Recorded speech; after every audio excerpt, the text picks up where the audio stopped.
Hey everyone, it's Jenny. So today I'm going to be going over what the plan is for the practicum.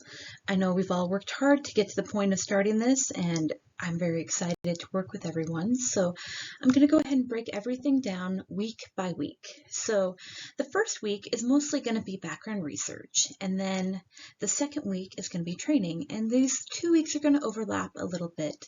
The third week and through the sixth week is going to be data collection. Week 6 and 7 is going to be data analysis, and then weeks 7 through 9 is going to be the final product. So week 1 is mostly background research. We're going to look for at least 2 to 4 similar studies on childhood lead exposure.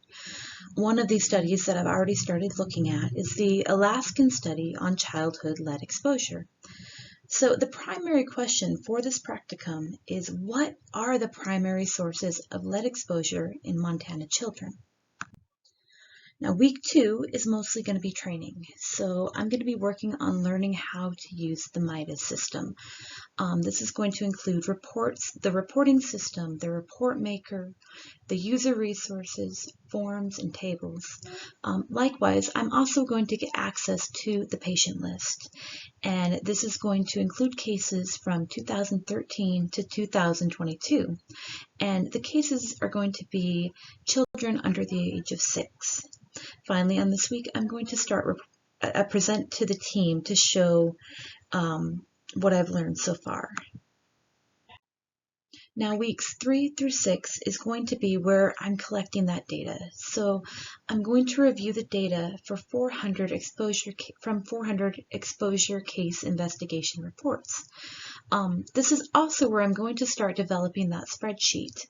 Now, to develop the spreadsheet, we're going to be using risk factors and patient ID codes to start getting categories put in there. Some of the risk factors are going to be things like renter status, Medicaid, WIC, socioeconomic status, and other things like that. In those exposure categories, we're going to help get that data, collect that data through lead exposure questionnaire and MIDAS custom fields and condition-specific fields. Now, week 6 and 7 is going to be the data analysis.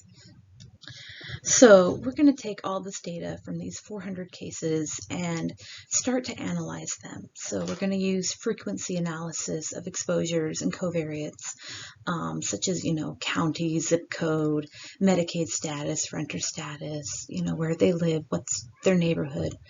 Most of the data collected is going to be quantitative. It's going to be yes, no responses by their exposure category so that we can start to really measure these and use different analysis to start analyzing this data. But we are going to hopefully try to use some qualitative data as well, such as word frequency analysis, to try to help pinpoint commonalities and that sort of thing. So then finally, the final product is going to be weeks 8 and 9, and this is where everything starts to kind of come together. And we are going to ideally start to see some commonalities. We're going to start seeing some things that are in common here, like, okay, this neighborhood has significantly more exposure cases, or this source seems to be more common than all the rest of them. Obviously, I don't have the data yet. I haven't analyzed it at all. But this is ideally where we start seeing results, seeing things that we can then implement strategies to prevent. So let's say we see a neighborhood has a common water system, a common piping, and they have more results. So this is basically where the rubber meets the road and where it's all pulled together to show something. So again, I appreciate this opportunity to work with you all, and I look forward to getting it all started. So thank you so much.